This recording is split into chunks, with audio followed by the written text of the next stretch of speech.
आइए स्टार्ट करते हैं। कल हमने बात कर ली थी पुर्तगीज़ के भारत आगमन की, है ना, और वो हमको लिखवाना था आरंभ विकास। उसी को लिखना स्टार्ट करते हैं। सीधे लिखिए 1487 ईस्वी में आरंभ विकास। 1487 ईस्वी में बार्थोलोम्यू डियाज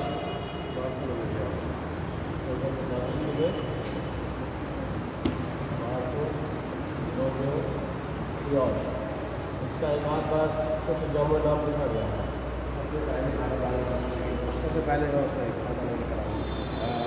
भारत के लिए समुद्री मार्ग की खोज को निकला पुर्तगीज का बार्थोलोम्यू डियाज। 1487 ईस्वी में बार्थोलोम्यू डियाज भारत के लिए समुद्री मार्ग की खोज के लिए समुद्री मार्ग की खोज हेतु निकला तथा अफ्रीका के पश्चिम से अफ्रीका के दक्षिण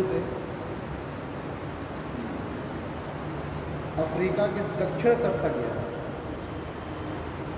अफ्रीका के पश्चिम से अफ्रीका के दक्षिण तट तक गया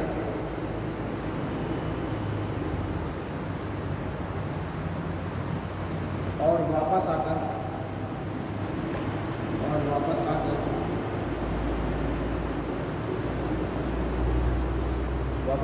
प्रिंस हेनरी को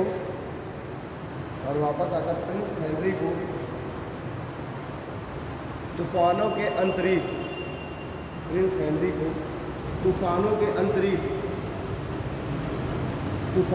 अंतरिक्ष के बारे में बताया।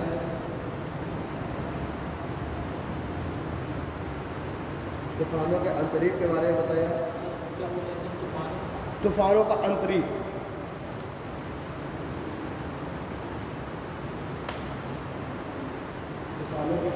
के बारे में बताया, जिसे हेनरी ने आशा का अंतरिक्ष या केप ऑफ गुड होप, आशा का अंतरिक्ष यानी केप ऑफ गुड होप नाम दिया। जिसे हेनरी ने आशा का अंतरिक्ष केप ऑफ गुड होप नाम दिया, क्योंकि आशा का अंतरिक्ष नाम दिया क्योंकि उस रास्ते से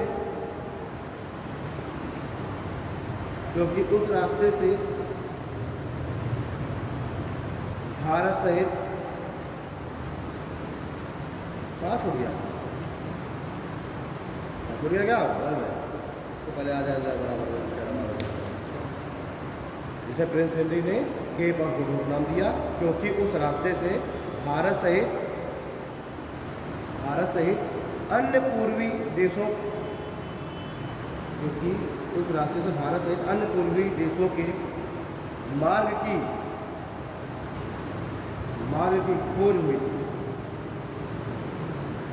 की खोज हुई थी।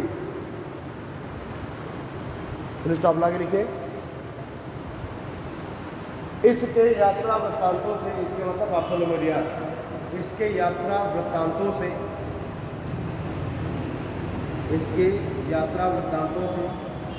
प्रेरित होकर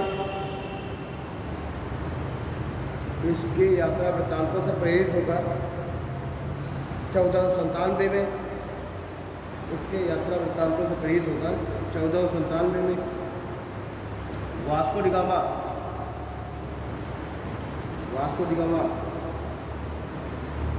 पुर्तगाल से भारत के लिए निकला। तथा 1498 में वह भारत पहुंचा। 1498 में वह भारत पहुंचा। ठीक है, आगे लिखिए, फुल स्टॉप लगा लिखिए। एक गुजराती पथ प्रदर्शक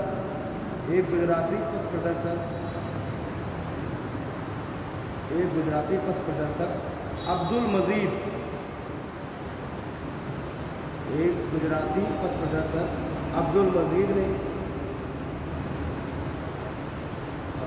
ने भारतीय तट तक पहुंचने में उसकी सहायता की। एक गुजराती पथ प्रदर्शक अब्दुल मजीद ने भारतीय तट पर पहुंचने में उसकी सहायता की।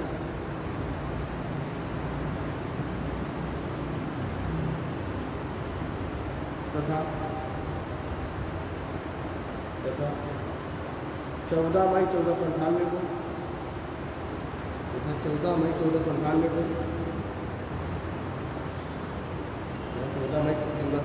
को वास्को डी गामा केरल के कालीकट बंदरगाह पर पहुंचा।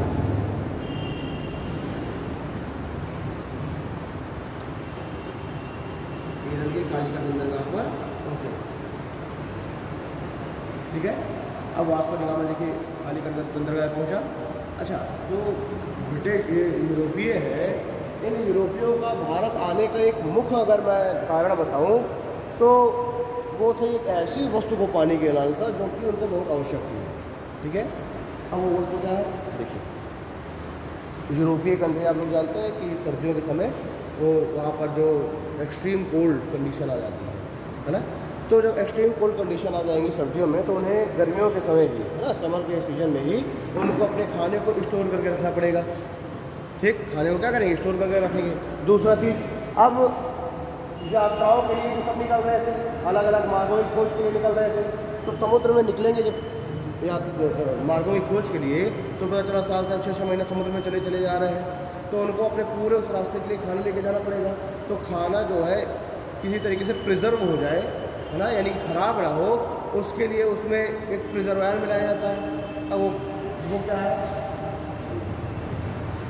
तो खाने को प्रिजर्व करने के लिए कौन सा प्रिजर्वेटिव मिलाया जाता है, एक प्रिजर्वेटिव इसमें डालते हैं, वो है मसाले। ठीक है भाई, अचार रखते ना घर में, अचार में मसाले क्यों डाला आता है, ताकि वो प्रिजर्व हो जाए ना, वो ख़राब होने से बचे। तो अब इन लोगों ने क्या किया, गर्मियों में तो इनका खाना मतलब क्या था, मांस, है ना, तो अब इन लोगों ने गर्मियों में मांस को जो है रखना है इनको पूरे सर्दियों के लिए, या फिर अपने यात्राओं में निकलना है तो साल से 6-6 महीने के लिए लेके जाना है, तो उसमें डालना था मसाले। और मसाले, अच्छा, मसाले की जो तासीर होती है वो गर्म भी होती है, तो ये जो है चूँकि रह रहे हैं ठंडे प्रदेशों में, तो मसाले का सेवन करेंगे तो बॉडी क्या रहेगी, वार्म रहेगी, गर्म रहेगी, तो इनको चाहिए मसाला। और मसाले के लिए क्या इंपॉर्टेंट है, भारत और इंडोनेशिया। ठीक, तो यही कारण होता है कि सारे यूरोपीय जो है इधर आ रहे हैं, भारत आ रहे हैं, इंडोनेशिया आ रहे हैं, तो मसाले ले लें। ठीक, तो अब ये आया वास्को डी गामा, भारत आकर कालीकट आ करके इसलिए लेके गया काली मिर्च भर के। केरल में मैंने आप लोगों को अगर पढ़ाया होगा तो बताया, उनने तो पढ़ाया होगा राजस्थान में इंडियन ज्योग्राफी में, जब आप देखते हैं पश्चिमी तट, पश्चिमी घाट, तो पश्चिमी घाट में साइलेंट वैली है केरल में, है ना, तो साइलेंट वैली क्या है, उसे कहते हैं bowl of spices. Silent Valley क्या कहते हैं, बाउल ऑफ स्पाइसेस, यानी मसालों का पूरा, मसाले बहुत ज़्यादा उस क्षेत्र में होते हैं। तो अब वास्को डी गामा में देखें तो भारत आया क्यों, मसाले लेने, और भारत आकर के भी केरल के बंदरगाह पे आया, क्योंकि केरल का जो आपका साइलेंट वैली है वो मसालों के लिए फेमस है। वो आया तो वहाँ से उसको क्या मिलेगा, मसाले, तो काली मिर्च भर के लेके गया अपने साथ, और वहाँ पर काली मिर्च की बहुत तगड़ी डिमांड है यूरोप में, खाने में भी डालना है काली मिर्च, है ना, उसको प्रिजर्व भी करना है काली मिर्च से। ठीक, तो यहाँ से काली मिर्च भर के लेके गया, और यूरोप में बहुत तगड़ी डिमांड थी, तो टोटल जितना भी कीमत का यहाँ से मतलब आने जाने में जो उसको खर्चा लगा, सब काट वाट के इसको 60 गुने ज़्यादा का प्रॉफिट हो गया। ठीक, अब इतना तगड़ा प्रॉफिट हुआ कि सबकी आगे खुल गई, क्या यार तगड़ा प्रॉफिट। ठीक, अच्छा, यहाँ आता है तो उसको कहते हैं यहाँ का जो शासक था जमहूरियत ने इसका बहुत बहुत स्वागत किया था। ठीक है भाई, अब तो सीधी सी बात है क्या वो केरल का आदमी बिल्कुल काला होगा, अब कोई यूरोपीय आ रहा तो बिल्कुल गोरा, तो सवाल सी बात है कि बिल्कुल उसके लिए तो बिल्कुल है ना भगवान है यार। तो ठीक है, वो अलग बैटर है कि चलो हम लोग तो वैसे भी मुकाम और है ना, और जो है मेहमानों का स्वागत करने में हम लोग है ही। तो खैर अभी जब वापस जगह गया वहाँ बेचा इसने 60 गुना ज़्यादा। तो तो सारे व्यापारी बिल्कुल आकर्षित हो गए। ठीक, तो अब इसने क्या किया, वास्को डी गामा में छोटे छोटे व्यापारियों को मिला करके एक कंपनी की स्थापना कर दी। तो उस कंपनी का नाम था एस्टाडो दा इंडिया। एस्टाडो दा इंडिया। भाई अभी अकेली है, ऐसा पता उसने कहा कि कंपनी बनाते हैं, कंपनी लेके इसलिए है ना, कंपनी के थ्रू चलते हैं और अब ट्रेड करेंगे, अब बढ़िया प्रोफेशनली जो है ट्रेड करेंगे। तो एस्टाडो दा इंडिया कंपनी की स्थापना कर दी। अब कंपनी की स्थापना हुई, अब इसके जस्ट बाद 1500 ईस्वी में, ये तो वही क्वेश्चन है, कंपनी की स्थापना करके फिर चलने का प्लान कर ही रहा था। इसी बीच में वास्को डी गामा से प्रेरित होकर के यार इसने इतना प्रॉफिट कमाया है तो मैं भी कमाऊंगा। एक और एक व्यक्ति है अल्वरीज कैब्रॉल। अल्वरीज कैब्रॉल, ये अल्वरीज कैब्रॉल ये भी पुर्तगीज है। ये अल्वरीज कैब्रॉल भारत के लिए निकल लेता है। ठीक, अभी अल्वरीज कैब्रॉल सोचता है कि यार वास्को डी गामा तो वहाँ गया था, तो वहाँ से जो उसको प्यार मोहब्बत से मिला, काली मिर्च वगैरह वही लेके आया, मैं जाऊँगा तो मैं पूरे केरल में मैं अपना अधिकार कर लूँगा, है ना। तो फिर उसमें क्या कि मैं जितना मन करेगा उतना लेके आऊँगा। तो ये अपने साथ एक सारे टुकड़े लेके आता है और वहीं पर केरल के तट पर इसका युद्ध होता है जमोरिन के साथ, और वहाँ पर ये पराजित हो जाता है अल्वरीज कैब्रॉल। ठीक है, पराजित होकर के वापस आ जाता है। ठीक, वापस आ गया। फिर 1503 में वास्को डी गामा फिर से एक बार जाता है और जाकर के वहाँ पर जमोरिन के साथ फिर से वो संधि करता है और वहाँ से फिर 1505 में फिर से सामान वामान लेकर के आता है। ठीक, तो अब ये समय है जब कंपनी पहुँच चुकी है। अब कंपनी पहुँच गई और इस कंपनी में जो पुर्तगाली जो गवर्नमेंट है उस गवर्नमेंट के भी शेयर लगे हुए हैं। ठीक है, एक बकायदा पूरी कंपनी की फॉर्म में गई। अब क्या किया जाता है कि 1505 में अब इसमें सबसे पहली बार गवर्नर की अपॉइंटमेंट किया गया है। ठीक, वहाँ से कुछ समझने स्टार्ट। तो कहाँ तक आपने लिखा था? कालीकट बंदरगाह आप पहुँचे। ठीक है, वापस पुर्तगाल आकर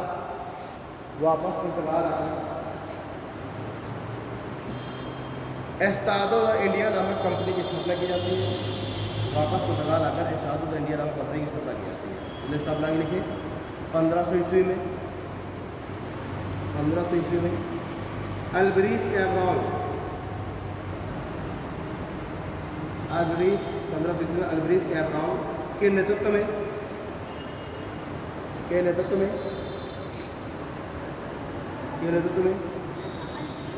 अल्वरीज कैब्रॉल, वो लिखा है अल्वरीज कैब्रॉल के नेतृत्व में कुछ नाविकों का एक समूह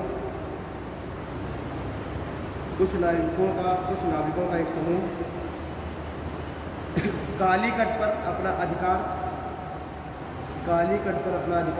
स्थापित करने के उद्देश्य से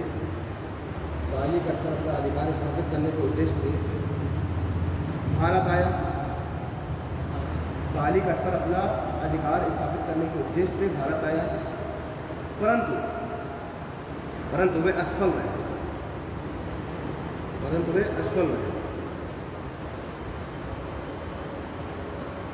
ठीक है,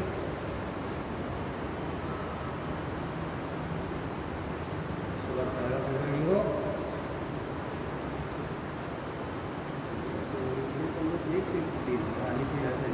1501 में एक बार पुनः वास्को डी गामा भारत आया, जो कि 1503 तक था। 1501 में वास्को डी गामा पुनः भारत आया और 1503 तक रहा।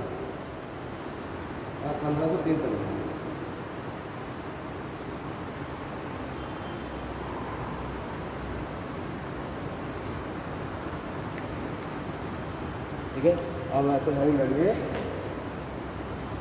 पुर्तगाली उपनिवेशवाद के विभिन्न चरण, विभिन्न चरणों में बात क्या बात है पुर्तगाली उपनिवेशवाद के विभिन्न चरण। पहले चरण में हम देखेंगे 1498 से लेकर के 1505 तक के समय को। दूसरे चरण में हम देखेंगे 1505 से 1509 को। तीसरे चरण में हम देखेंगे 1509 से आगे।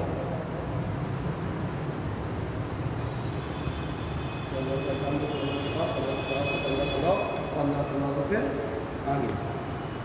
ठीक है, पहले प्रथम चरण की बात करते हैं।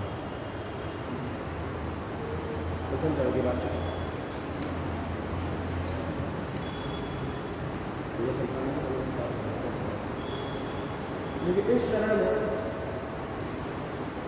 इस चरण में वास्को डी गामा के माध्यम से, इस चरण में वास्को डी गामा के माध्यम से, इस चरण में वास्को डी गामा के माध्यम से व्यापार का विकास हुआ, व्यापार का विकास हुआ।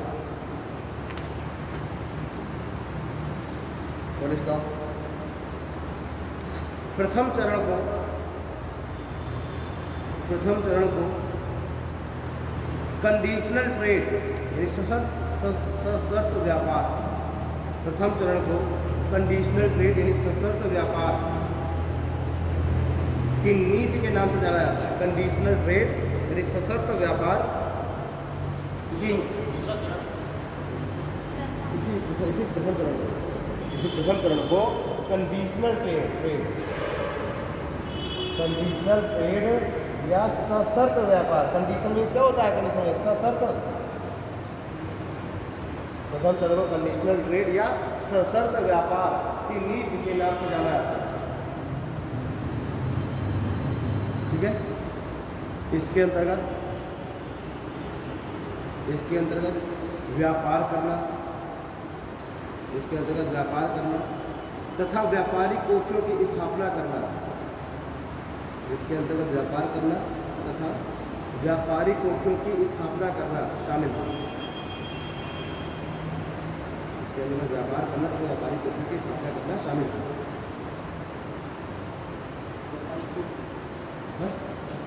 व्यापारिक कोठियों वेयर हाउस, एक इस समय देखिए ये आए थे और भारतीय जो राजा हैं उनकी कंडीशन के अनुसार यहाँ पर ट्रेड कर रहे थे। उनसे कहते हैं साहब हमको थोड़ा सा परमिशन दो ना, हम ट्रेड करने को सामान ले जाए।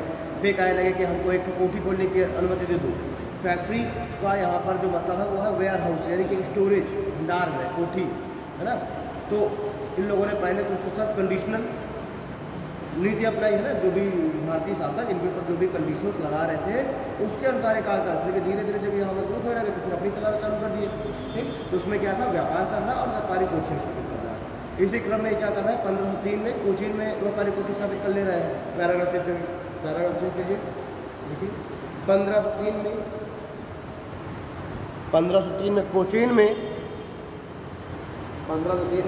में तथा 1505 में 1503 में कोचीन में तथा 1505 में कन्नूर में व्यापारिक कोठी स्थापित होती है।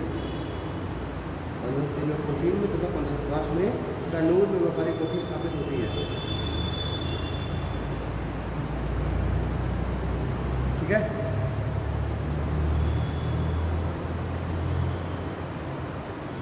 आगे लिखिए। पुर्तगालियों ने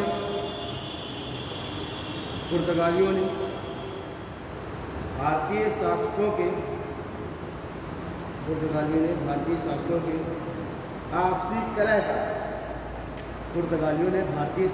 आपसी कलह का लाभ उठाने का प्रयास किया। पुर्तगालियों ने भारतीय शासकों के आपसी कलह का लाभ उठाने का प्रयास किया। अर्थात शत्रु के शत्रु को अपना मित्र बनाकर, उनसे व्यापारिक सुविधाएं प्राप्त की।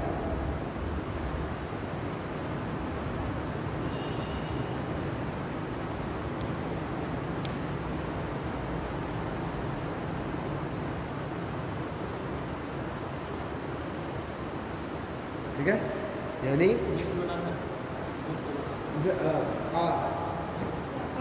व्यापारिक सुविधाएं प्राप्त की। ठीक है, व्यापारिक सुविधाएं या आर्थिक लाभ प्राप्त किए। ठीक है, तो यानी प्रथम चरण में पुर्तगालियों ने कौन किस तरीके से काम किया? व्यापार किया, है ना। नॉर्मली उगिया करके व्यापार किया। फिर व्यापारिक कोठियाँ स्थापित करने की उनसे किसी तरीके से रिक्वेस्ट की, व्यापारिक कोठियाँ स्थापित की। और साथ ही साथ उन्होंने देखा कि यार जो भारतीय राजा वो तो आपस में लड़ रहे हैं, तो जो उनको लगा कि यार ये हमारे ज़्यादा काम था उसका साथ देना चालू कर दिए। ठीक, तो या फिर मान लीजिए किसी शासक ने अपने क्षेत्र में उनको कोठी खोलने से मना कर दिया तो उसके जाके शत्रु से मिल गए। तो इस तरीके से कंडीशनल ट्रेड ये लोग कर रहे थे।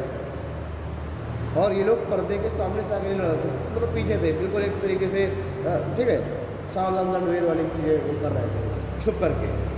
ये तो पहली वो हो गई कि अभी ये लोग मजबूत हैं, अभी ये लोग आए हैं पुर्तगाल से, तो भारत के बारे में अभी उतना खास नॉलेज है नहीं, तो इसलिए ये लोग डायरेक्ट सामने से आकर के लड़ने वड़ने की हिम्मत नहीं जुटा पा रहे हैं। ठीक है, अब दूसरा चरण आएगा, दूसरे चरण तक में अब क्या हो जाएगा कि ये लोग थोड़ा ज़्यादा वो है ना एक्सप्लोर हो जाएंगे और थोड़ा सा ज़्यादा इनको नॉलेज हो जाएगा भारत के बारे में। तो अब देखिए सेकेंड चीज, देखिए द्वितीय चरण में, द्वितीय चरण 1505 से 9, अब यहाँ से इस द्वितीय चरण से पुर्तगालियों का भारत में एक वो थोड़ा सा मजबूत होना चालू हो जाएंगे। द्वितीय चरण में फ्रांसिस्को डी अल्मेडा, द्वितीय चरण में Francisco de Almeida, Francisco de फिडेस अल्मेडा, अल्मेडा गवर्नर बनकर आता है। फ्रांसिस्को डी अल्मेडा इस कंपनी का जो स्थापना इंडिया जो कंपनी आई, ठीक है। द्वितीय चरण में फ्रांसिस्को डी अल्मेडा कब आएगा? 1505 में। द्वितीय चरण में फ्रांसिस्को डी अल्मेडा पुर्तगाली गवर्नर बनकर भारत में आता है तथा यह ब्लू वाटर पॉलिसी, नीले जल की नीति, तथा यह ब्लू वाटर पॉलिसी या नीले जल की नीति, नीले जल की नीति का प्रारंभ करता है। तो यह ब्लू वाटर पॉलिसी का प्रारंभ करता है। इसे ही शांत जल की नीति भी कहते हैं, इसे ही शांत जल की नीति भी कहते हैं।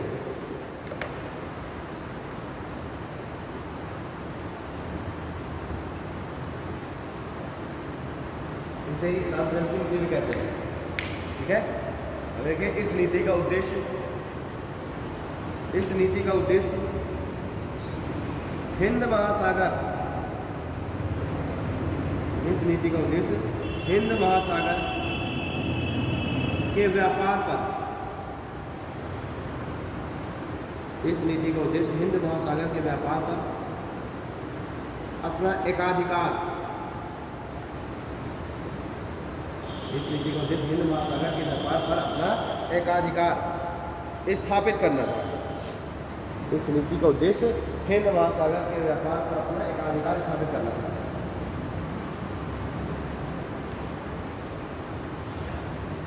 ठीक, क्योंकि देखिए हिंद महासागर वाला जो क्षेत्र है वहाँ से पूरे विश्व के, अभी वर्तमान में भी हम देखें पूरे विश्व में जो कुल ट्रेड होता है उसका 70% जो ट्रेड है वो इसी रूट से होते हैं, हिंद महासागर से।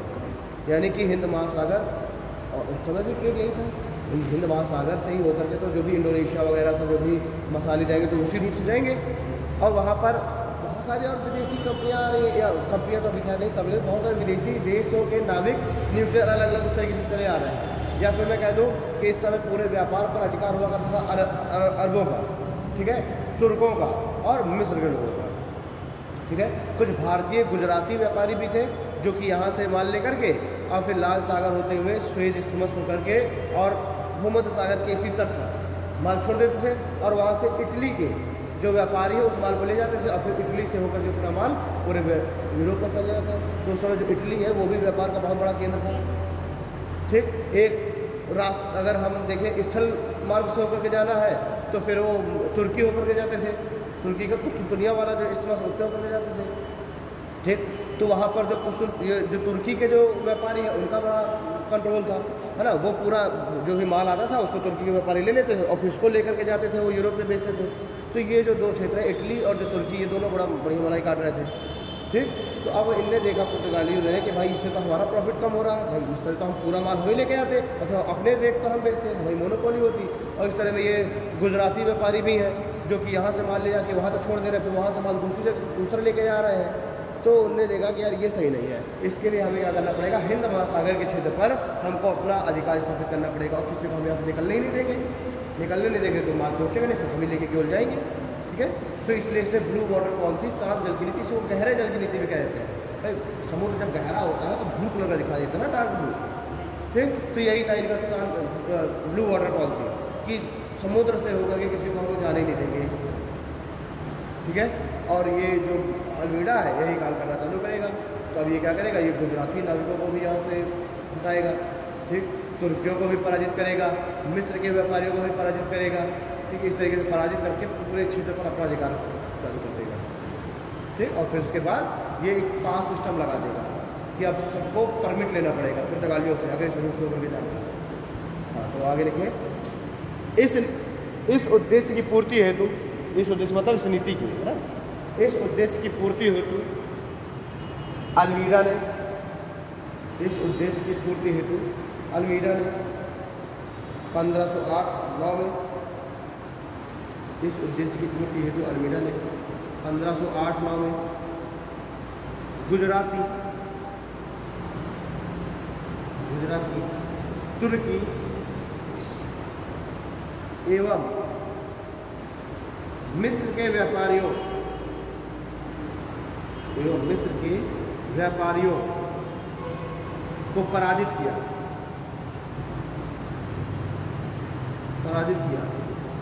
तथा हिंद महासागर के व्यापार पर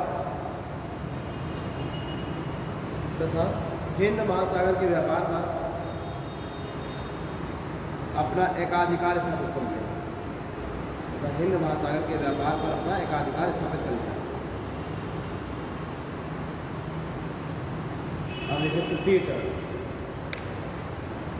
राधा के बहुगा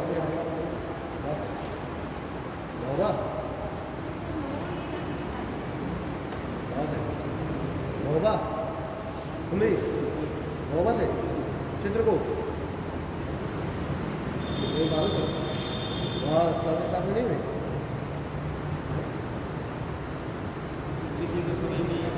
कौन करो तो कहते पता ही नहीं है, तो टीचर नहीं मिल रहा है।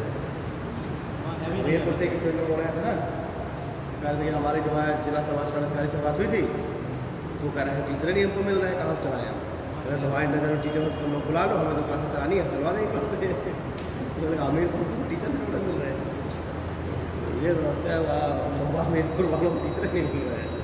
अच्छा, इन लोगों को चूँकि बना बनाया मिल गया, मंडल चला ही रहा था ऑलरेडी, तो इनको सारा सिस्टम बड़ा बनाया मिल गया।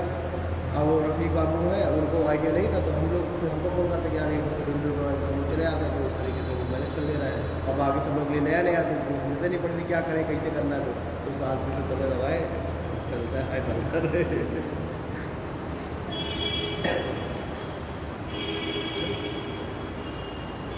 तृतीय चरण लिखिए, ठीक है।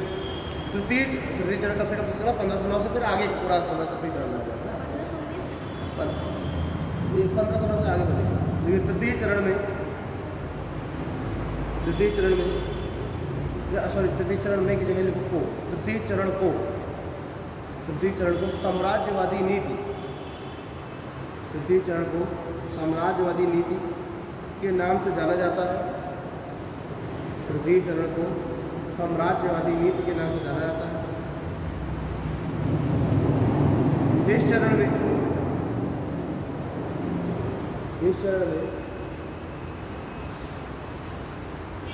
गवर्नर अल्फांसो द अल्बुकर्क, इस चरण में गवर्नर अल्फांसो द अल्बुकर्क था। अल्फांसो द अल्बुकर्क घर का लिखा वाला अल्फांसो द अल्बुकर्क, यह 1509 से 1515 ईस्वी तक, यह 1509 से 1515 ईस्वी तक है, ये 1509 से 1515 ईस्वी तक। जो भी बात हो रही गवर्नर में, भारत के लिए पुर्तगाल में गवर्नर बनेगा तो होने का मतलब है, पहला गवर्नर कौन था, फ्रांसिस्को de Almeida, दूसरा गवर्नर कौन है, अल्फांसो द अल्बुकर्क। जो अल्मीडा है उसने हिंद महासागर के क्षेत्र को अपने कंट्रोल में करना चाहती है। लेकिन वास्तविक अगर पुर्तगाली शासन का हम या उपनिवेशवाद का हम कहें कि कौन है जिसने मजबूत किया, वो है अल्बुकर्क, ठीक है। अल्मीडा ने भारतीय क्षेत्रों को नहीं कंट्रोल कर पाया, ना उसने वो साम्राज्यवादी प्रवृत्ति का था, वो केवल किस प्रवृत्ति का था? वो ज़्यादा से ज़्यादा प्रॉफिट कमाना चाहता था बस। अल्मीडा ने ये सोचा ही नहीं कि हम भारत में कंट्रोल करें, और फिर उसने बस वो ये देख रहा था कि किस तरीके से हम अधिक से अधिक लाभ कमाएं, और लाभ कमाने के लिए उसको लगा कि बाकी सभी का व्यापार बंद करा दो तो हमें लाभ हो जाएगा। लेकिन ये थोड़ा सा दूरगामी सोच का था। इसने कहा कि इससे काम नहीं चलेगा, कोई ना कोई भैया की खड़ी हो जाएगा कभी ना कभी। इससे अच्छा है कि भारत पर कंट्रोल ही स्थापित करो। ठीक है, तो ये था अल्बुकर्क था साम्राज्यवादी प्रवृत्ति का। आपसे एग्जाम में ये भी पूछा जाता है कि पुर्तगाली शासन का वास्तविक संस्थापक कौन है? अल्बुकर्क। ठीक, तो किस साम्राज्यवादी प्रवृत्ति का था? देखिए ये साम्राज्यवादी प्रवृत्ति का था, ये साम्राज्यवादी प्रवृत्ति का था। इसने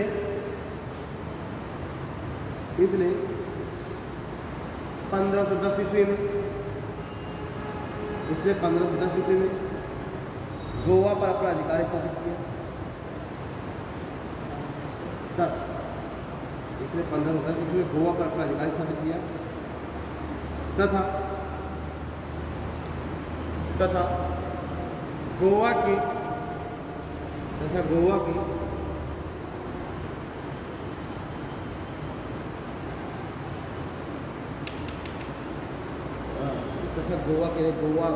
गोवा में एक जगह में गोवा में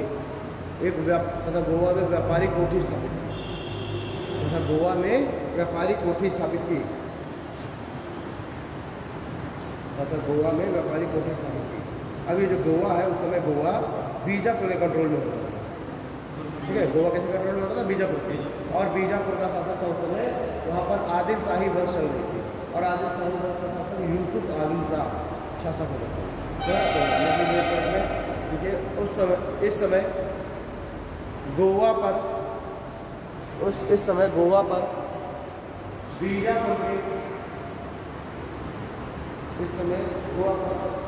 के आदिल शाही वंश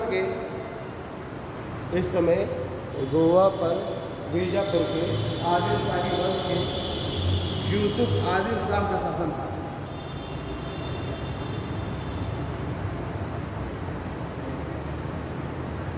यूसुफ आदिल शाह का शासन था। ठीक है, तो 1510 में इसने क्या किया?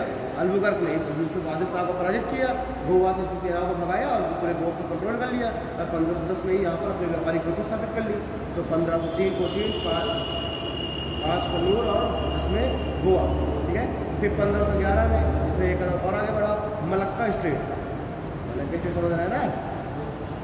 हाँ, मलक्का स्ट्रेट सिंगापुर मलेशिया के नीचे मिल जाता है मलक्का स्ट्रेट। ठीक है, वो भी एक बहुत ही इंपॉर्टेंट ट्रेड रूट है। इस समय भी 70% जो जहाज है वो वहीं से होकर निकलते हैं, उसी स्ट्रेट से, मलक्का स्ट्रेट से होकर के 70% जहाज जितना पूरा ट्रेड हो रहा है पूरे विश्व में, तो 70% जो ट्रेड है वो वहीं मलक्का स्ट्रेट से जाता है। उस समय बहुत इंपॉर्टेंट था, क्योंकि इंडोनेशिया से माल निकल के आना तो आप मलक्का स्ट्रेट से निकलेंगे। ठीक, तो इसी कारण सिंगापुर को इतना डेवलप कर दिया, क्योंकि सिंगापुर की मलक्का स्ट्रेट पर स्थित है। और वो क्या है? वो एक तरीके से अंतर्राष्ट्रीय ढाबा है। वो अंतर्राष्ट्रीय का ढाबा, ढाबा पर ट्रक वाले रुकते हैं, तो वैसे ही जो जहाज है वो कहाँ रुकते हैं? सिंगापुर में रुकते रहे। अंतर्राष्ट्रीय ढाबा था वो, तो डेवलप हो गया सिंगापुर इसी कारण से। ठीक है, तो 1511 में अल्बुकर्क ने क्या किया? मलक्का स्ट्रेट पर अपना कब्जा किया। 1511 में मलक्का स्ट्रेट पर, और 1515 में हरमुज स्ट्रेट पर। ठीक है, हरमुज स्ट्रेट कहाँ पर है? ये जो आप जाते हैं गल्फ ऑफ पर्शिया, तो गल्फ ऑफ पर्शिया से पहले जैसे ओमान सागर और गल्फ ऑफ पर्शिया, उन दोनों को जोड़ता है हरमुज स्ट्रेट। ठीक है, ओमान सी और गल्फ ऑफ पर्शिया दोनों को जोड़ता है फारसी खाड़ी को हरमुज स्ट्रेट। तो भाई हरमुज स्ट्रेट से भी अगर जहाज जाएंगे तो इसने क्या दिमाग लगाया कि यार सीधे ऐसे करो, ये सकरी जगह है स्ट्रेट, इन्हीं को ब्लॉक कर दो। अब ब्लॉक हो जाएंगे तो फिर कोई निकल ना पाएगा। ठीक, तो लिखिए 1511 में अल्बुकर्क ने मलक्का स्ट्रेट तथा 1515 में हरमुज स्ट्रेट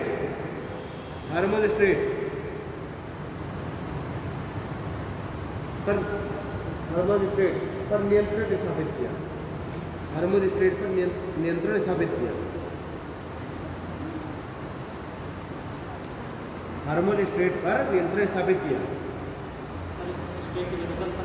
जल संधि लिख लो, जलसंधि लिख लो, ठीक है, हरबोज जलसंधि।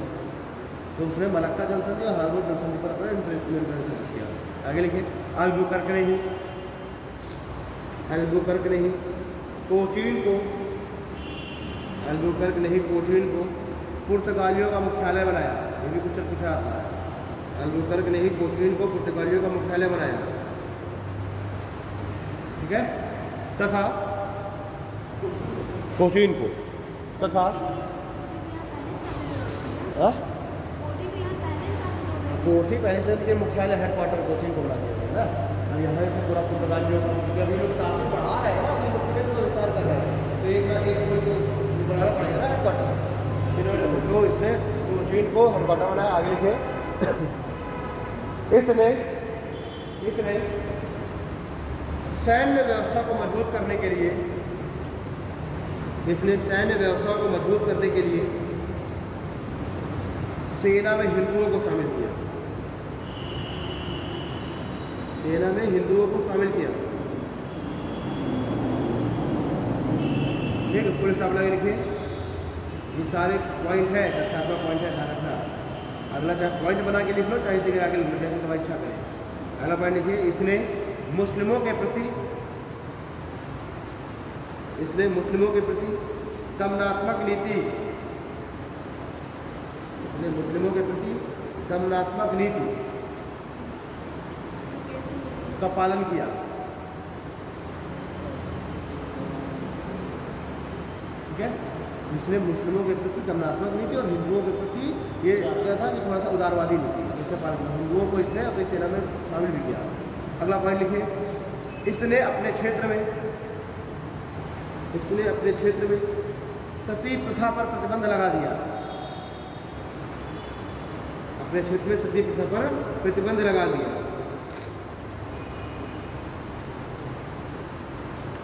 ठीक है, अगला पॉइंट लिखिए, इसने पुर्तगाली पुरुषों को, पुर्तगाली पुरुष को होंगे जो सेना में साथ में आए, इसने पुर्तगाली पुरुषों को भारतीय हिंदू स्त्रियों से, इसने पुर्तगाली पुरुषों को भारतीय हिंदू स्त्रियों से विवाह करने पर जोर दिया, विवाह करने पर जोर दिया। ठीक है, कैसे है, ताकि जो पुर्तगाली है उनकी संख्या भारत में बढ़े। ठीक है, ठीक है। अगला पॉइंट है 1515 में इसकी मृत्यु हो गई, 1515 में इसकी मृत्यु हो गई, तथा इसकी मजार गोवा में बना दी गई। तो अभी लोग गोवा घूमने जाते हैं, तो बहुत जाते हैं, वो की मजार आती है। 1515 में इसकी मृत्यु हो गई तथा गोवा में इसकी मजार बना दी गई।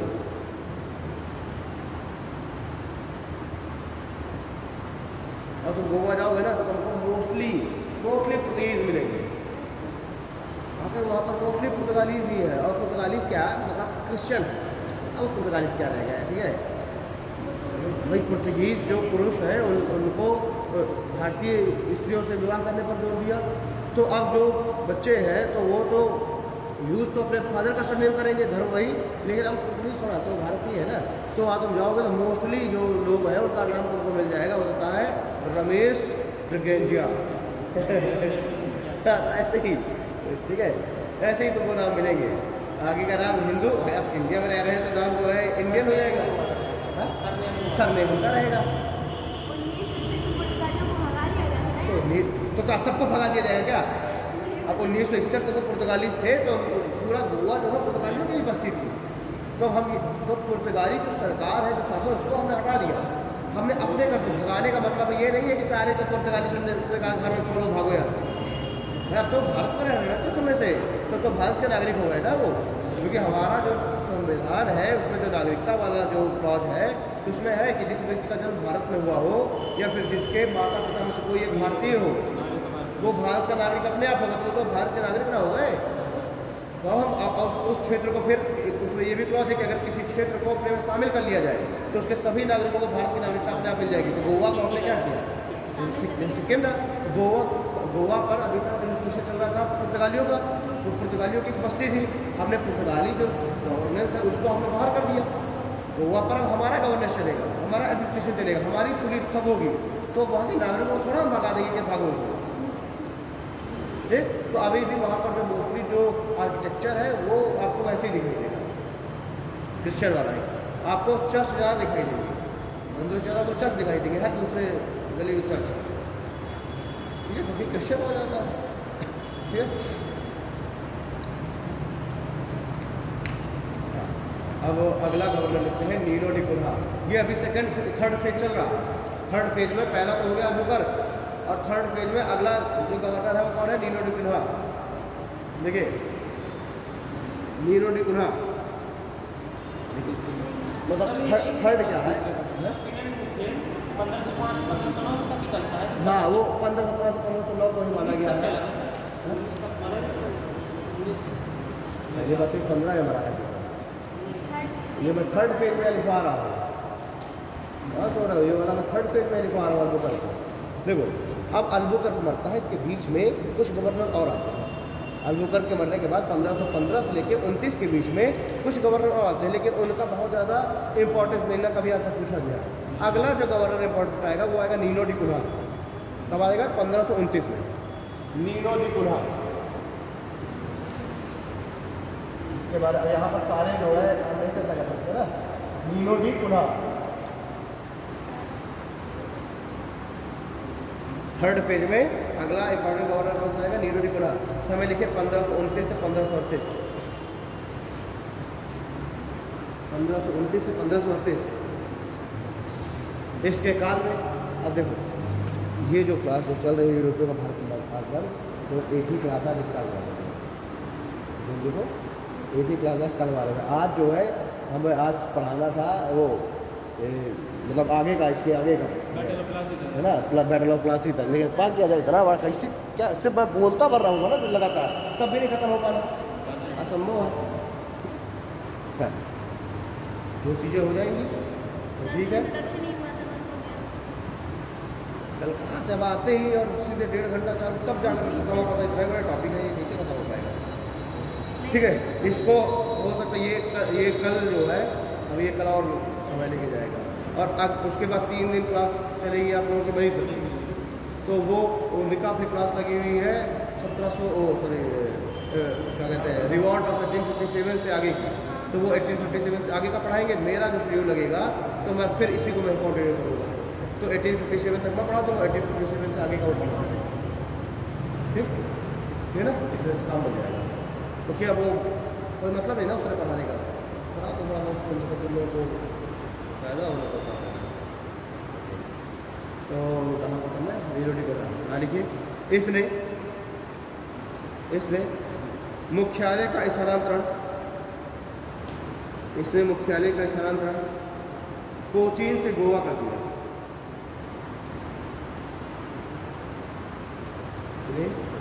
कोचियों का स्थानांतरण कोचीन से गोवा कर दिया। तो ये एग्जाम में पूछा था किसने हेडक्वार्टर गोवा बनाया था, नीनो डी कुन्हा ने। ठीक है, आगे लिखिए इसने दक्षिण पूर्वी तथा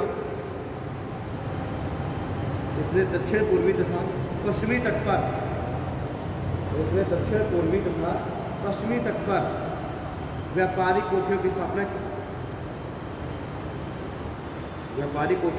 की, इसने मद्रास में सेंट थॉम,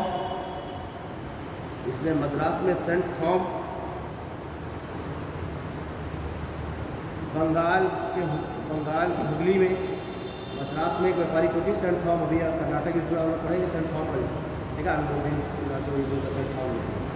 तो इसने मद्रास में सेंट थॉम, बंगाल के हुगली में तथा तमनदीव में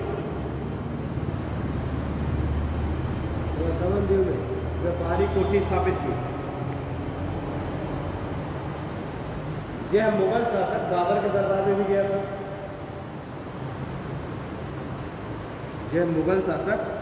के भी दरबार में गया था, जिसका उल्लेख बाबरनामा में मिलता है, जिसका उल्लेख बाबरनामा में मिलता है।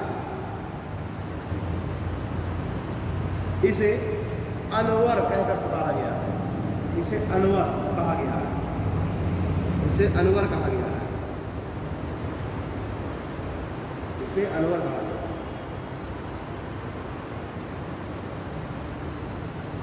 इसे अनवर कहा गया है। ठीक है, हाँ, बाबरनामा में से अनवर कहा गया। ठीक है, अनवर के नाम से स्कूल में लिखे बाबर ने ही अपनी लिखी थी ना, पता था बाबरनामा में, तो इसने जो है नीलोदी को उल्लेख किया, उसे अनवर कहा।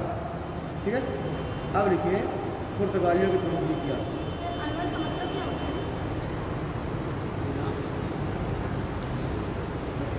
होता है क्या अनवर होता है? तारा होता है, पक्का तारा होता है।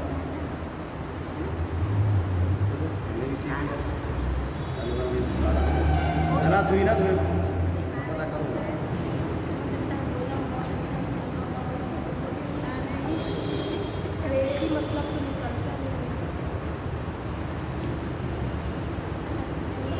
अब उसने किस उद्देश्य से इसको अनवर कहा है ना, ये तो किस उद्देश्य से कहा इसे अनवर, वो सब है नहीं भाई। अब वो इनसे बड़ा वो रहा हो सकता है बाबर कि यार ये लोग आए हैं भारत और देखो कितना बढ़िया मिशन चला रहे हैं कि भारत के भरते हुए तारे हैं तो कुछ भी हो सकता है। ठीक है, अब देखिए प्रमुख नीतियाँ। अब देखिए वो तो एक चरण थे, अब आप प्रमुख नीतियाँ देखेंगे कि पुर्तगालियों ने कौन कौन सी नीतियाँ चलाई। प्रमुख नीतियों में पहली होगी आर्थिक नीति, आर्थिक नीति, दूसरी प्रशासनिक, तीसरी धार्मिक। इस तरह चार्ट बना लिया था। ठीक है, जैसे प्रमुख नीतियाँ मैंने बताई 3 है, तो ऐसे 4 प्रमुख नीतियाँ, पहली आर्थिक, प्रशासनिक और धार्मिक। ठीक है, इस तरह 4 बना लिया गई, तो एक थोड़ा सा ड्राफ्टिंग बनी रहेगी दिमाग में। अब लिखते हैं आर्थिक नीति। आर्थिक नीति देखिए, पुर्तगालियों ने कार्टेज, पुर्तगालियों ने कार्टेज आर्मेडा काफिला, पुर्तगालियों ने कार्टेज आर्मेडा काफिला की नीति का पालन किया। कार्टेज आर्मेडा काफिला, कार्टेज भी होता है परमिट,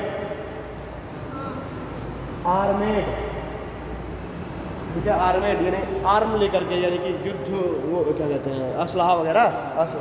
कार्टेज आर्मेडा काफिला, काफिला में क्या हो जाएगा, सैन्य टुकड़ी। ठीक है, कार्टेज आर्मेडा काफिला सैन्य टुकड़ी, यानी कि कार्टेज में परमिट हो गया और काफिला में सैन्य टुकड़ी और आर्मेड में अस्त्र शस्त्र लिए हुए। ठीक है, तो इसने कार्टेज आर्मेड काफिला की नीति अपनाई और इसका मतलब क्या था कि अब जो भी दूसरे व्यापारी हैं उनको पुर्तगालियों से परमिट लेना पड़ेगा, लाइसेंस लेना पड़ेगा। और अगर वो लाइसेंस लेकर के जाते हैं तो ये जो आर्मेड काफिला है, यानी कि जो बंदूकें लिए हुए जो सैन्य टुकड़ी है, वो उनकी रक्षा करेगी। वो उनको क्या करेगी, सकुशल उनके रास्ते में किसी भी डाकू लुटेरा उसे बचाएगी। ठीक है, यानी कि प्रोटेक्ट करेंगे। एक तरीके से लोग हमता वसूली कर रहे हैं कि अब तुम हमको क्या करो, हमसे तुम कार्टेज में परमिट लो तो हमारा जो आर्मेड काफिला है वो तुम्हारी रक्षा करेगा, और अगर आप परमिट नहीं लेते हैं तो यही कार्टेज आर्मेडा ही तुमसे सब लूट लेगा, तुम्हारा सब बात छोड़ देगा। हो गई बात, विनोद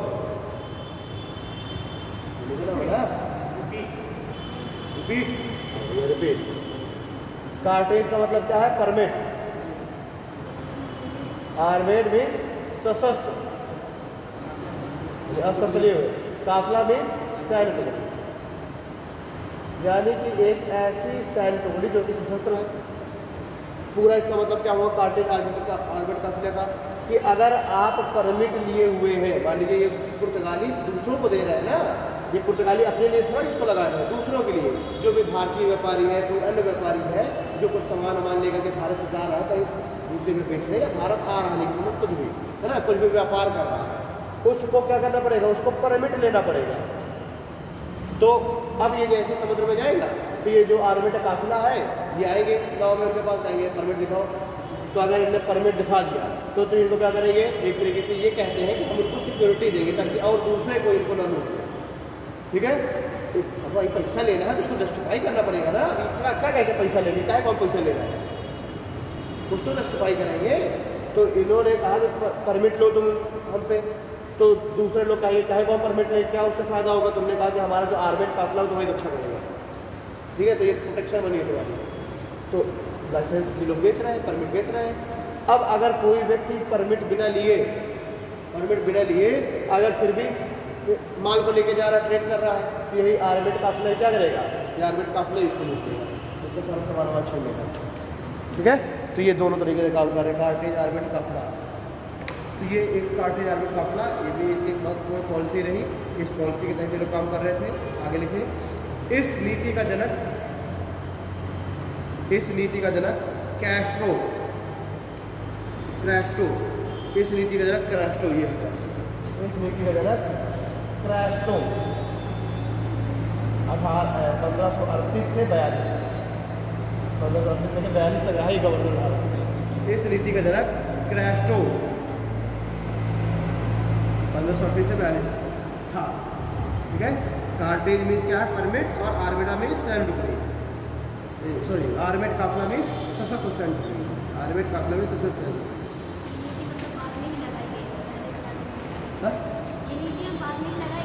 हाँ, मतलब कैस्ट्रो ने लगाया ना ये नीति, अपनी बात तक चलता रहा ये, जब तक कि पुर्तगाली कमज़ोर न हो गए, अंग्रेजों ने इनको हरा दिया, इनकी खुद अंग्रेजों ने डॉक्टर छीन लिया, तब तक ये लोग चाहते रहे कार्टेज आर्मेड काफिला। अब लिखे प्रशासनिक नीति।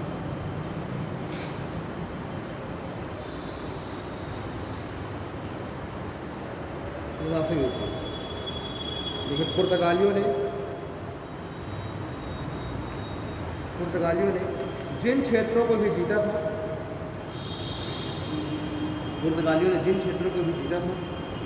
उन्हें 3 बराबर भागों में, पुर्तगालियों ने जिन क्षेत्रों को जीता था उन्हें 3 बराबर भागों में बांटकर 3 प्रशासनिक केंद्र बनाए।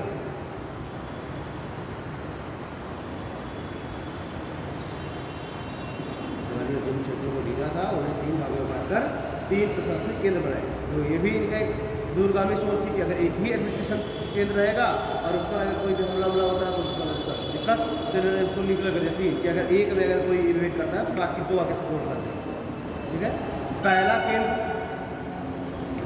3 प्रशासनिक केंद्र बनाए, जिनमें पहला केंद्र मोजाम्बिक,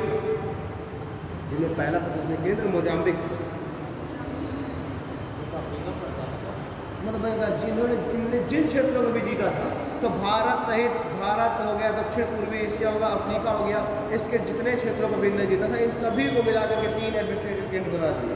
जिनमें से एक जो केंद्र बनाया मोजाम्बिक, वो क्यों बनाया गया, ताकि जो अफ्रीका का जो क्षेत्र है उस पर कंट्रोल बनाए रखें, है ना, उसका एडमिनिस्ट्रेशन के लिए। अब पता चले कि एडमिनिस्ट्रेटिव केंद्र जो है गोवा, तो यहाँ से जो है वो अफ्रीका को कैसे कंट्रोल कर पाएंगे, नहीं कर पाएंगे। तो उन्होंने अपने सभी क्षेत्रों को मिलाकर के 3 भागों में बांट दिया और तीनों के लिए जो है मतलब 3 एडमिनिस्ट्रेटिव केंद्र बना दिए, जो जिसके नज़दीक होगा उसको उससे शामिल कर दिया गया। ठीक है, पहला केंद्र मोजाम्बिक था,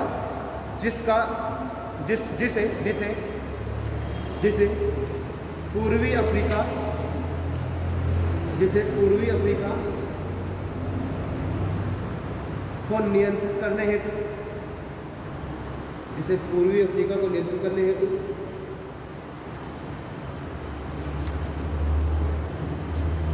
तथा गोवा दूसरा एडमिनिस्ट्रेटिव है, तथा गोवा को भारतीय क्षेत्र तथा मलक्का के क्षेत्र को नियंत्रित करने हेतु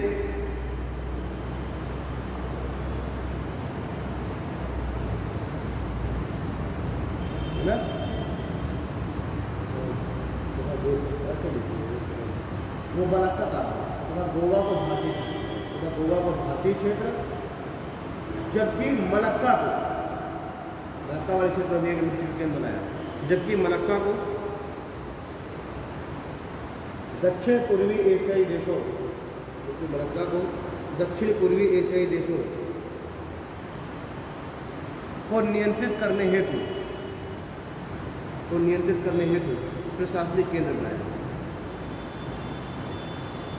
प्रशासनिक केंद्र बनाया। ठीक है, अब लिखिए धार्मिक नीति। धार्मिक नीति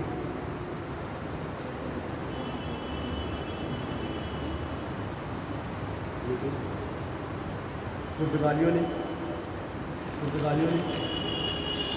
भारत में ईसाई धर्म के प्रचार प्रसार ईसाई धर्म के प्रचार प्रसार का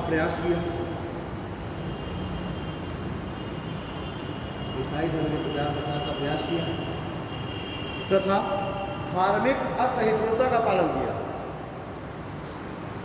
ईसाई धर्म के प्रचार प्रसार का प्रयास किया और इसके लिए धार्मिक असहिष्णुता का परिचय दिया। धार्मिक असहिष्णुता का परिचय दिया।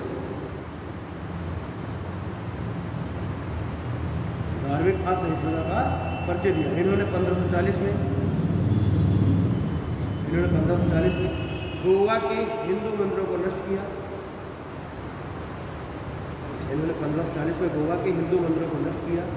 तथा 1560 में धार्मिक न्यायालयों की स्थापना की।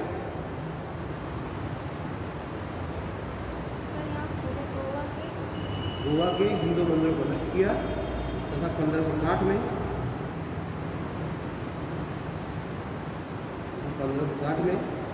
धार्मिक न्यायालयों की स्थापना की।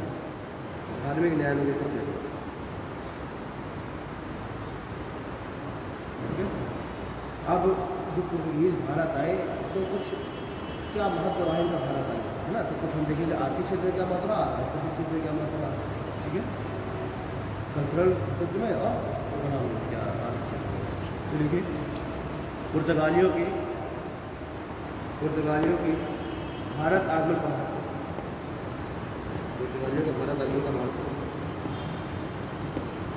वो लिख लीजिए आर्थिक और सांस्कृतिक। पुर्तगालियों का भारत आगमन और महत्व, आर्थिक और सांस्कृतिक, पुर्तगालियों के भारत आगमन के महत्व और फिर दो उसमें कर देते हैं, आर्थिक महत्व क्या था और सांस्कृतिक महत्व क्या था। ठीक है, अब लिखते हैं आर्थिक महत्व। देखो पुर्तगाली जब भारत आए तो अपने साथ कुछ फसलों जैसे आलू,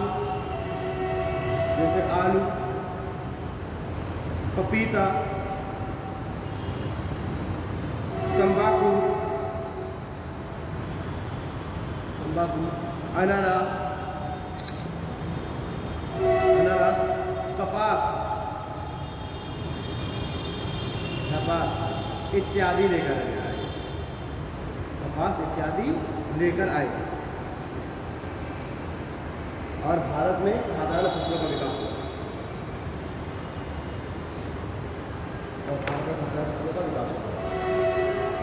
अब दूसरा लिखे सांस्कृतिक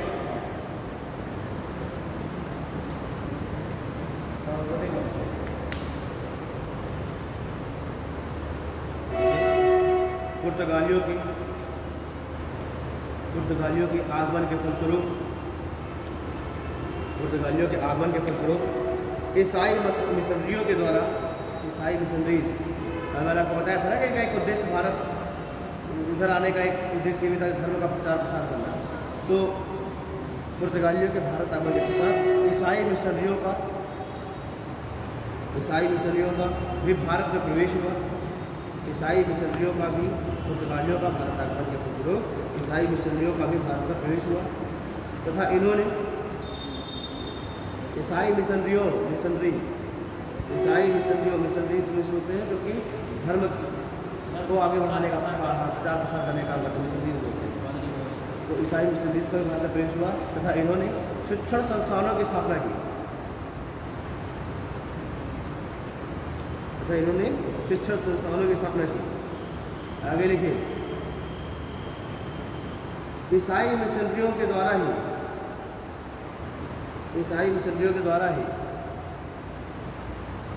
सर्वप्रथम 1556 ईस्वी में प्रिंटिंग प्रेस की स्थापना हुई। 1556 में प्रिंटिंग प्रेस की स्थापना हुई।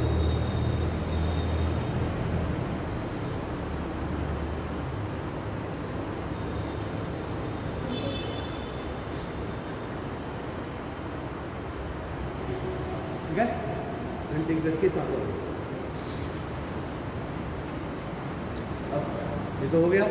अब इनके पतन देखें, इनका पतन का कारण क्या रहा। पतन के कारण समझ लो, जैसे इसको भी हम 3-4 उसमें बात के पढ़ेंगे, तो इनका पतन के में राजनीतिक कारण क्या रहे, कुछ ऐसे कुछ पॉलिटिकल रीजन भी होंगे जिसके कारण इनका पतन हो गया।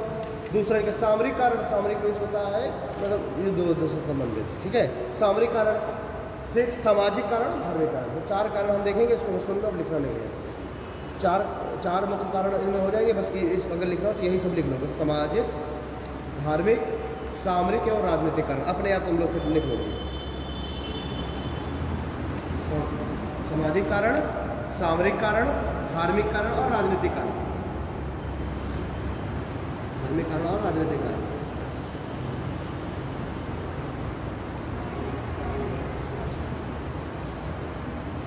ठीक है, अब देखिए, अगर हम राजनीतिक कारण देखें तो 1580 में क्या हुआ, स्पेन और पुर्तगाल के बीच में युद्ध हुआ और उस युद्ध में स्पेन ने पुर्तगाल को हरा दिया। 1580 में स्पेन और पुर्तगाल के बीच में यूरोप में ही युद्ध हुआ और वहाँ पर स्पेन ने पुर्तगाल को क्या कर दिया, हरा दिया। जब पुर्तगाल हार गया तो अब चूँकि एक तो उसको आर्थिक रूप से भी नुकसान हुआ होगा, हार गया तो जो स्पेन है, स्पेन के कंट्रोल में काफ़ी सारे उसके क्षेत्र चले गए ना, यानी कि स्पेन का काफ़ी हद तक इस पर कंट्रोल हो गया। भाई इनके बीच में ट्रीटी हुई ना, तो इस ट्रीटी में स्पेन ने अपनी शर्तें इसके ऊपर ला दी। ठीक, तो अब उसके कारण इनकी जो पॉलिटिकल व्यवस्था थी वो चरमरा गई। और मैंने बताया था कि जब पुर्तगाली जो भारत आए तो उसके पीछे का एक मैंने क्या बताया था कि एक रीजन ये भी था कि जो शासक वर्ग था पुर्तगाल की, वो व्यापारियों को प्रमोट कर रहे थे। मैंने चीज़ बताई ना, इनके भारत आगमन का एक मुख्य कारण ये भी था कि वहाँ के जो शासक वर्ग था वो जो है काफ़ी प्रमोट कर रहा था व्यापारियों को, जो नाविक है उनको, कि आप जाइए और जाकर के नए नए रास्ते खोज करिए। तो उनका जो वहाँ की गवर्नमेंट थी उसका पूरा वो था, इनको पुर्तगाली जो व्यापारी हैं इनको अपना पूरा सपोर्ट, ठीक सपोर्ट था कि इनसे काम कर रहे थे। लेकिन जब स्पेन ने पुर्तगाल को हरा दिया तो वहाँ पर जो सपोर्ट है वो सपोर्ट में भी कमी आई। ठीक, वहाँ की चूँकि भाई वहाँ की सरकार ही अब टगमगा गई, तो इसका भी कारण, इसका भी जो एक वो पड़ा, असर पड़ा वो भारत में पड़ा। तो इनकी जो स्थिति है अब, जो स्थिति 1580 और 1570-80 तक जो स्थिति थी पुर्तगालियों की भारत में, वो स्थिति धीरे धीरे क्या होने लगी, कमजोर होनी चालू हो गई। ठीक, एक तो ये बहुत मुख्य कारण था, वहाँ पर जो सरकार है वो सरकार वो हो गई थी। ठीक है, अब इसी समय हम देखेंगे 20 ही साल बाद डच और अंग्रेज भारत में आना चालू कर दिए। एक तो वैसे भी कमज़ोर है, फिर भी सर्वाइव कर जाते, लेकिन और दिक्कत क्या हो गई कि अंग्रेज और डच भारत में आ गए, तो एक तो उनको वैसे भी सपोर्ट मिलना बंद हो गया अपनी सरकार से, और दूसरा ये आ गया, ये इनसे ज़्यादा मजबूत साबित हुए। तो दूसरा कारण हो गया सामरिक। देखिए क्रम से याद रखिए, पहले तो राजनीतिक कारण में उनके सरकार से उनको सपोर्ट मिलना कम हो गया, वो उनके लिए बड़ी समस्या थी। दूसरा किसी तरह फिर भी सर्वाइव कर रहे थे, तो क्या हो गया, डच और अंग्रेज आ गए, और डच और अंग्रेज इनसे सामरिक रूप से, सामरिक मीन्स होता है युद्ध कौशल वगैरह सब, ठीक है, जो टैक्टिक्स है इन सब के अनुसार डच और अंग्रेज पुर्तगालियों से ज़्यादा श्रेष्ठ थे। ठीक है, तो दूसरा कारण क्या हो गया, सामरिक कारण में डच और अंग्रेज पुर्तगालियों से हर मायने में ज़्यादा मजबूत थे। और इससे क्या हुआ कि जो अंग्रेज है उन्होंने भी डच इनको हरा दिया, अंग्रेजों ने भी पुर्तगालियों को हराया। ठीक है, और उसके बाद जो डच है उससे भी भारत का मुकाबला हुआ, डचों ने भी इनको हराया, तो पुर्तगाली दोनों से हारे, डचों से भी हार गए और अंग्रेजों से भी हार गए। ठीक, तो और इसलिए भारत में ही कमज़ोर हो गई इनकी रही। सही कहना क्या हो गई, सामाजिकरण। सही कहना सामाजिकरण, इन्होंने जब इनके पास पावर था तो इन्होंने भारतीय जो समाज है उसको बड़ा वो किया था, छेड़ा था। भारतीय जो सोसाइटी में जो सिस्टम चले आते हैं, सती प्रथा, है ना, जो सिस्टम चला था सती प्रथा, उसको इन्होंने रोक लगा दिया। तो जो भारतीय जो वर्ग है, जो भारतीयों का जो इनको सपोर्ट मिलना चाहिए वो भी नहीं मिला, क्योंकि वो भी चाह रहे थे कि ये जो हमारे सामाजिक गतिविधियों में हस्तक्षेप कर रहे हैं, तो भारतीयों का भी सपोर्ट इनको नहीं मिला, क्योंकि सामाजिक कारण आ गया। ठीक है, तो इससे भारतीयों का भी वो सपोर्ट खत्म हो गया। फिर हम देखते धार्मिक कारण। धार्मिक कारण क्या, इन्होंने भारतीय जो धर्म है उस पर बहुत कुठाराघात किया था, मंदिरों को तोड़ाया गोवा वगैरह में। ठीक है, तो लोगों के जो सेंटिमेंट्स हैं वो धर्म के प्रति ज़्यादा होते हैं, तो इससे इनका भारत में भी जो सपोर्ट है वो पूरी तरीके से खत्म हो गया, और ये को अब ये पूरी तरीके से हेल्पलेस हो गए, है ना। सपोर्ट इनको हर जगह से बंद हो गया, और फिर इनको भारत छोड़ना ही पड़ा। भारत में वो जो गोवा में बस्ती बना कर रहा है वो अलग बात है, लेकिन भारत के जो क्षेत्रों में जो अपना उपनिवेश बनाने का इनका सपना था वो टूट गया। ठीक है, तो ये 4 कारण आपको याद रखने हैं पुर्तगालियों के भारत से बाहर निकलने के: राजनीतिक, सामरिक, सामाजिक और धार्मिक। ठीक है, पुर्तगाली खत्म। अब लिखते हैं डच। डच कंपनी का भारत आगमन। ठीक है, पुर्तगाली का कंप्लीट। अब लिखिए डच कंपनी का भारत आगमन। नया टॉपिक है डच कंपनी का भारत आगमन।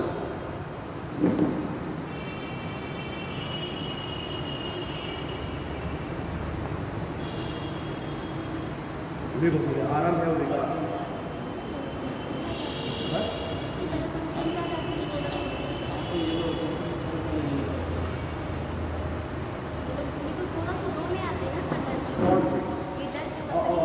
ब्रिटिश कंपनी कब आती है? ये कौन सा है? मैंने चार्ट बनवाया नहीं तो बंदी नहीं कर दिया। बताइए देखो, बताइए देखो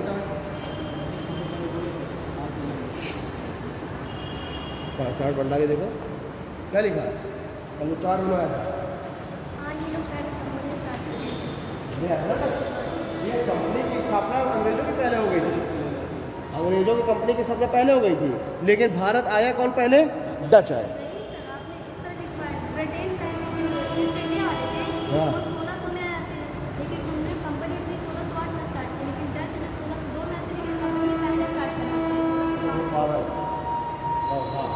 कंपनी ब्रिटेन में पहले कंपनी बनेगी, पहले वो आ जाएंगे, पहले भारत आएंगे, फिर हम भारत में कंपनी बनाएंगे। कंपनी बनेगी ना पहले, तब तो कंपनी भारत आएगी।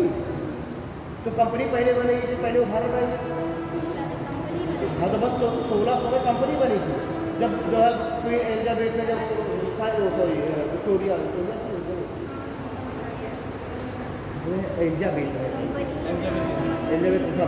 उसने जब साइन किया था, और साइन करके उसने इनको कंपनी के रूप में वो कर दिया था, लीगलाइज कर दिया था, कहा कि जाओ जाकर भारत में व्यापार करो। तो कंपनी बनी 1600 में, और वो कंपनी भारत कब आई? 1608 में। हमें कंपनी कब बनी इससे हमें मतलब नहीं, हमें मतलब है कि कंपनी भारत कब आई। ठीक है, जो डच कंपनी है वो 1600 के बाद में बनी, लेकिन भारत पहले आ गई। ठीक है ना। तो दूसरी कंपनी कौन है भारत आने वाली? डच। ठीक है, देखिए 1596 ईस्वी में 1596 ईस्वी में कॉर्नेलिस टेहस्टिमान 1596 ईस्वी में कॉर्नेलिस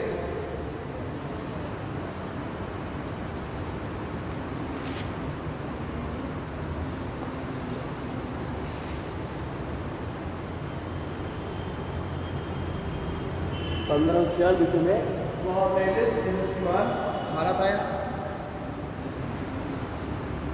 कॉर्नेलिस टेहस्टिमान भारत आया, और 1597 में भारतीय वस्तुओं को ले जाकर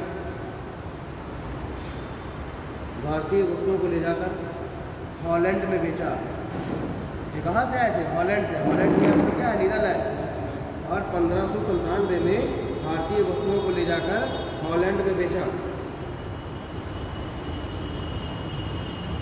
ठीक है, जिससे हुए लाभ को ध्यान में रखते हुए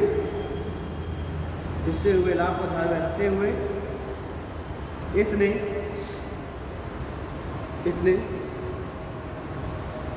छोटे व्यापारियों को इकट्ठा कर जिससे हुए लाभ को ध्यान में रखते हुए इसने छोटे व्यापारियों को ध्यान में रखकर छोटे व्यापारियों को इकट्ठा करके मुझसे हुए वापस लग जाते हैं। छोटे व्यापारियों को इकट्ठा करके 1602 में, छोटे व्यापारियों को इकट्ठा करके 1602 में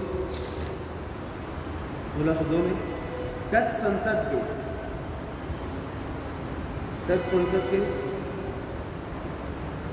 आदेश पर डच संसद के आदेश पर Dutch east India company Dutch संसद के आदेश पर डच ईस्ट इंडिया कंपनी की स्थापना की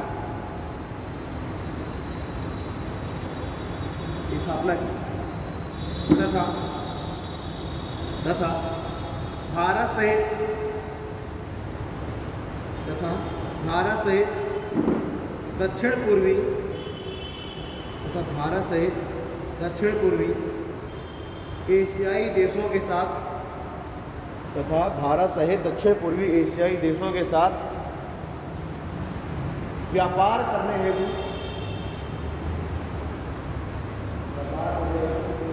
21 साल का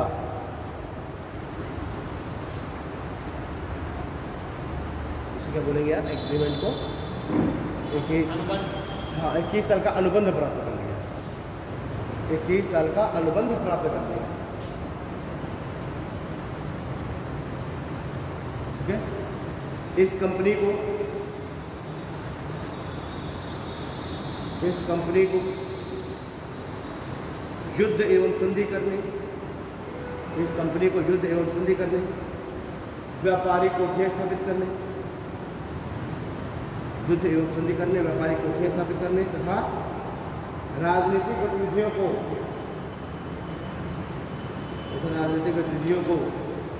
संचालित करने की अनुमति मिली।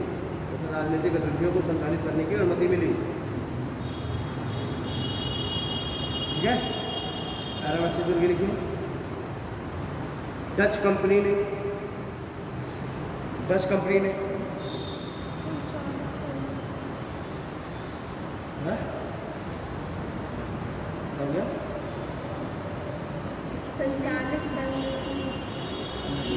अनुमति प्राप्त की।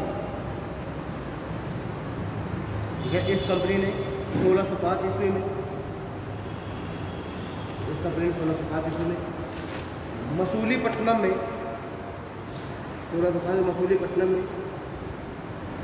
व्यापारी कोठी स्थापित की।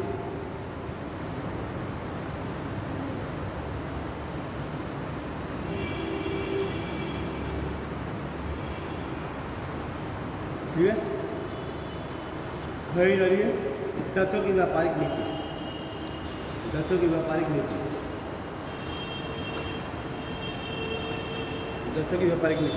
देखिए, डचों ने लाभ एवं मूल्य को नियंत्रित रखा। या तो ऐसा है कि आंख बंद करके इन्होंने लाभ नहीं कमाया कि पता चले कि 10-10 गुना लाभ कमा रहा है। इन्होंने लाभ एवं मूल्य को नियंत्रित रखा। अगला पढ़ लीजिए। इन्होंने लाभ एवं ऋण को पुनः व्यापार में निवेश किया।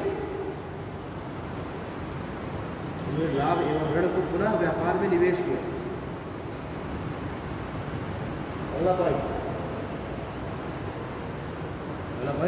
व्यापारियों की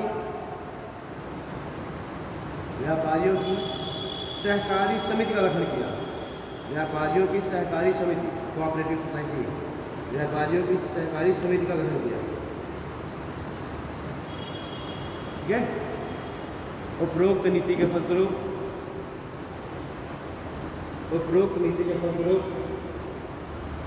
डचों के व्यापार में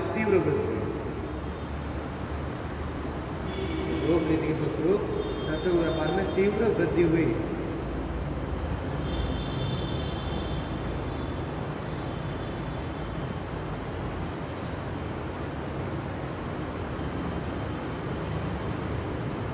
ठीक है। डच है, उन्होंने क्या क्या काम किया। देखिए, देखा जाए तो डचों की जो पॉलिसीज थी या उनका जो ट्रेड करने का सिस्टम था अंग्रेजों से फार बेटर था, बहुत अच्छा था। लेकिन अंग्रेजों की किस्मत साथ देगी। जिस वजह से उन्होंने डचों को हटा करके और अंग्रेज़ों के पास चले गए। वरना वाकई में देखा जाए तो सभी कंपनियों में सबसे तगड़ी थी डच कंपनी। इनका जो ट्रेड करने का और इनकी जो पॉलिसीज है वो सब बहुत बेहतरीन थी। ठीक है, इन्होंने प्राइस को कंट्रोल किया, बहुत ज़्यादा इन्होंने आगे के लाभ नहीं कमाया। ठीक है, ताकि लोगों का भी थोड़ा सपोर्ट बना रहे। साथ ही साथ जो भी इन्होंने लाभ कमाया उस लाभ को ये लोग ट्रेड में ही इन्वेस्ट कर देते, वापस उसको क्या बन गई, कैपिटल बन गई।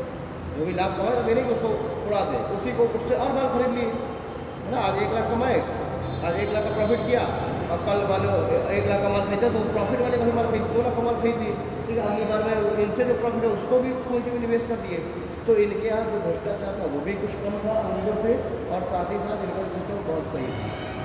ठीक है, दूसरा क्या है, ये प्योर बिल्कुल प्राइवेट कंपनी थी। इसमें सरकार का बिल्कुल हस्तक्षेप नहीं, सरकार ने इनको फ्री हैंड कर दिया था कि तुम जाओ जैसे तुम वो करना करो, बस प्रॉफिट करो और प्रॉफिट कमा के हमको तुम शेयर दो, हमको टैक्स दो बस।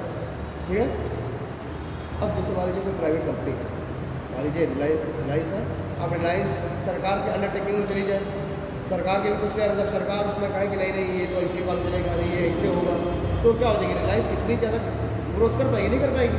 अगर सरकार का हस्तक्षेप रहेगा, हर चीज़ के लिए सरकार से पैसा मांगेगी, सर आप पैसा दो खरीदना हमारा, सरकार क्या नहीं 1 करोड़ वाली खरीदा लो 50 लाख का माल लेके हो, तो सही ढंग से काम नहीं कर पाए। फ्रांसीसी कंपनी के साथ यही हुआ, फ्रांसीसी जो कंपनी है उसमें मोस्टली शेयर होल्डिंग थी सरकार की। ठीक है, हर चीज़ में सरकार डंगा लगा रही थी, डुप्ले बढ़िया काम कर रहा था, लेकिन डुप्ले को वापस बुला लिया फिर गलत समय पर। ठीक है, तो जो फ्रांसीसी कंपनी डूबी उस सरकार की नीति की वजह से डूबी। पुर्तगाली कंपनी में भी सरकार का शेयर था, तो वहाँ पर सरकार डिस्टर्ब हुई, पुर्तगाली कंपनी डिस्टर्ब हो गई। डच प्राइवेट कंपनी थी, सरकार हॉलैंड में सरकार गिर जाए कुछ हो जाए कोई मतलब नहीं, प्राइवेट कंपनी क्या मतलब, टैक्स देने जो सरकार है उसको टैक्स देंगे, उसको ये मतलब नहीं ना कि सरकार हमारी सपोर्ट के वो सरकार हमारे अगेंस्ट है, वो भी प्राइवेट कंपनी है। भारत में व्यापार कर रही है, इंडोनेशिया में व्यापार कर रही है, प्रॉफिट कमाएगी, जो भी सरकार उसको दे देगी, तो वो प्योर बिल्कुल प्राइवेट कंपनी थी। इसलिए वहाँ पर कुछ भी हो जाए, युद्ध हो जाए, यूरोप में कुछ भी हो जाए, उसको कोई मतलब नहीं। ठीक है, अच्छा, डच कंपनी का मुख्य उद्देश्य मसाला व्यापार, वो देखे नहीं देती, वो हम केवल मसाले का व्यापार करेंगे, बाकी तो लोग सब मेरे उद्देश्य को क्या था, मसाला व्यापार। इसलिए वो भारत है, भारत में देखा गया पुर्तगाली ऑलरेडी फैले हुए हैं, अब प्रगति का इनसे झगड़ा होगा, लॉस हमारा भी होगा, ये धीरे से निकल गया इंडोनेशिया, और उन्होंने भारत में सूती वस्त्र उद्योग पकड़ लिया। सूती वस्त्र उद्योग में पुर्तगाली ज़्यादा ध्यान देने थे, मसाले चला रहे थे, तो उन्होंने कहा ठीक है तो मसाला रखो, हम जा रहे हैं इंडोनेशिया। इंडोनेशिया भारत से ज़्यादा बड़ा प्रोड्यूसर है मसाला, ठीक है, तो डच निकल गया इंडोनेशिया, और भारत में कहते हैं कि हम भारत से खरीद सूती हो, और यहाँ से दोनों चीज़ें ले लेकर बढ़िया बेच रहे हैं, प्रॉफिट कमा रहे हैं। ठीक है, डच थोड़ा सा ही छोटा ही है, ज़्यादा इसमें है नहीं। फिर मेरा जाएगा ब्रिटिश, ठीक है, और ब्रिटिश हम लिख लेंगे और फ्रांसीसी को लिख लेंगे, इतना लिख लेंगे। उसके बाद फिर कर्नाटक, क्लास ही बहुत दूर है,